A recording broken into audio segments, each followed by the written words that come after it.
Kepatihan ini dulu di sebelum era 2013 ke sana, itu kita santer disebut dengan Kampung Idiot. Nah, terutama Kampung Idiot itu disebut pada tahun 2008. Nah, ceritanya kenapa kok disebut sebagai Kampung Idiot? Saya ini kan besar dan lahir di desa. Saya tahu betul bagaimana kondisi masyarakat waktu itu. Dan ingatan saya masih kuat ketika saya SMA, gitu ya. SMA kelas 1 itu memang bagaimana potret kemiskinan itu luar biasa. Jadi kondisi desa yang sangat miskin, kemudian banyak sekali orang idiot atau disabilitas intelektual yang jumlahnya ratusan ribu, kemudian juga akses yang masih sangat terbatas ya, kita memahami lah tahun-tahun 2001-2002. Nah, kemudian banyak sekali warga idiot, sehingga Karangpaten pada era itu dikenal sebagai sebuah desa yang sangat miskin, terpencil, dan semuanya.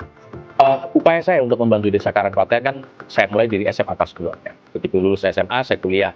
Di kuliah saya aktif juga di pergerakan. Di pergerakan saya juga berusaha bantu. Saya aktif di Badan Eksekutif Mahasiswa, aktif di himpunan mahasiswa jurusan, dan organisasi lain ini melakukan kegiatan mengumpulkan donasi bakti sosial sektor ke desa saya. Singkat cerita di 2013 terjadi proses pilkada. Saya memang sebagai salah satu anak yang waktu itu kuliah juga, saya tidak pernah memang bercita-cita menjadi kepala desa. Singkat cerita, suatu saat kan ada kegiatan masyarakat, saya diundang di situ, saya ditodong dan diminta oleh masyarakat untuk maju sebagai kepala desa.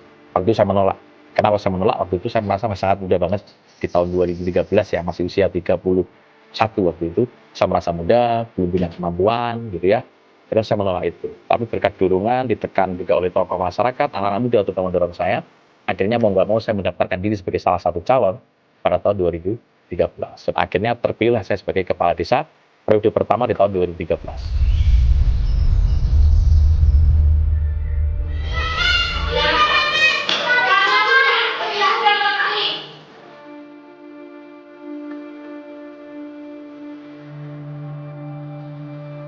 Ketika kita bicara pendidikan, Karangpaten punya program namanya beasiswa Karangpaten Smart. Jadi kami memberikan beasiswa kepada anak-anak SD sampai kuliah yang tidak mampu. Ini difasilitasi oleh pemerintah desa agar bisa sekolah dan kuliah dengan gratis. Itu kami lakukan. Konsep beasiswa ini tidak murni dikelola oleh saya sendiri. Saya kerjasama dengan berbagai pihak, baik sekolah maupun kampus, seperti itu. Ada juga yang dianggarkan dari pemerintah desa, macam-macam. Sudah, karena MUI dan Karangpaten, pokoknya yang direkomendasi oleh pemerintah desa Karangpaten gratis di kampusnya. Ya, SMA juga banyak. Ada berapa SMA, SMK ya. Nah, contoh nih, yang paling anggaran desa apa? Contoh nih, kita juga memberikan fasilitas beasiswa kepada anak-anak SD. Setiap anak yang masuk sekolah, itu semua tas, buku, kelengkapan kami belikan. Semua anak yang masuk SD kelas 1 di Karangpaten, yang sekolahnya di SD Karangpaten, itu kami fasilitasi dengan begitu. Nanti semua anak yang lulus kelas 6 dari SD Karangpaten, kami berikan juga tas, buku, dan semuanya untuk masuk SMP. Itu semua dianggarkan dari anggaran APBD Desa Karangpaten. Di bidang kesehatan, kami punya fasilitas, ada lain posyandu, dan sebagainya. Dan ada program unggulan namanya Sari Rasa, santunan rawat inap rakyat desa. Jadi warga miskin masuk rumah sakit, biaya rumah sakitnya di-cover oleh BPJS Kesehatan. Nah, yang nunggu, yang menarik, ini yang nunggu, ini kami support anggaran dari pemerintah desa yang dikelola oleh PKK, itu memberikan santunan sekian ratus ribu gitu ya, pada mereka untuk biaya selama menunggu pasien di rumah sakit.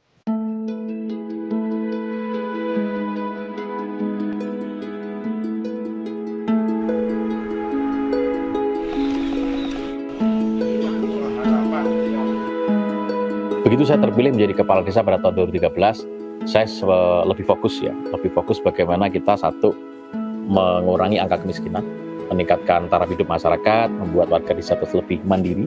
Kemudian di luar itu, agar bagaimana kita mengembalikan kebanggaan sebagai warga desa Karangpaten. Maka kami melakukan hal, salah satunya saya membuat program yang saya nama Catur Karsa. Jadi Catur Karsa itu adalah 4 cara untuk pencegahan kemiskinan. 1, menciptakan pendapatan harian. Kedua, menciptakan pendapatan bulanan. Ketiga, menciptakan pendapatan triwulan. Yang keempat, menciptakan pendapatan tahunan. Nah, pendapatan harian dengan berbagai kerajinan, ada keset, kain perca, batik, dan semuanya. Ketika kita bicara batik gitu ya, Karangpaten dikenal dengan batik ciprat. Kronologinya adalah kami ini kan mengajar masyarakat untuk bikin kerajinan. Salah satunya keset. Yang kedua, kita mengirim teman-teman ini untuk belajar.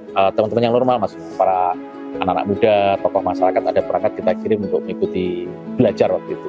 Mereka belajar di BPRSBG Temanggung yang di Banyak Kemensos. Di sana mereka belajar tentang cara-cara memberdayakan. Salah satunya ketemulah namanya membatik ciprat gitu. Nah, setelah ketemu ilmu ini, teman-teman kan menyampaikan ke saya, lalu saya ambil keputusan bahwa, oh ya, kita kembangkan. Kenapa? Karena batik ciprat ini mudah. konteksnya menciprat-ciprat. Nah, sehingga batik ciprat ini kami ajarkan kepada warga-warga disabilitas intelektual. Akhirnya kita latih, sekian lama berlatih, kemudian bisa sampai sekarang muncullah usaha batik ciprat.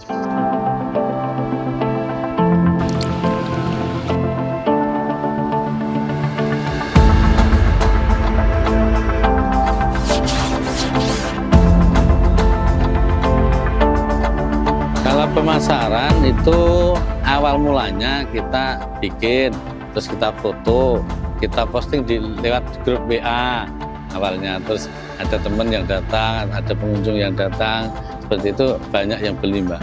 Memang di sini itu banyak pengunjung yang datang, terutama para donatur yang mau beri bantuan pada mereka, ada juga anak-anak mahasiswa yang mau melakukan penelitian untuk bahan skripsi juga, seperti itu. Terus dari yang lain, termasuk kita menggunakan media sosial media yang memang saat ini sangat dibutuhkan oleh para pelaku jasa, masuk produsen batik ciprat ini juga. Ada web ke luar negerinya, termasuk ke Malaysia juga ada pengunjung di sini, Inggris juga pernah.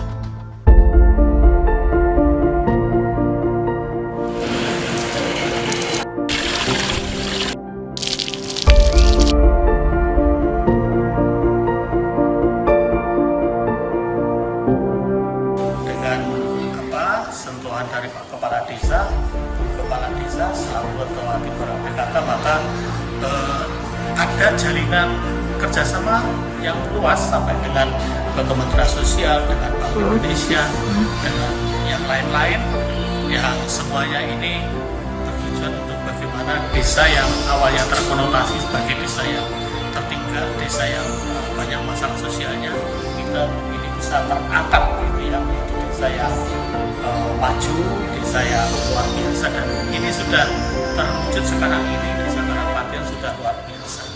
Download Tribun X sekarang, menghadirkan lokal menjadi Indonesia.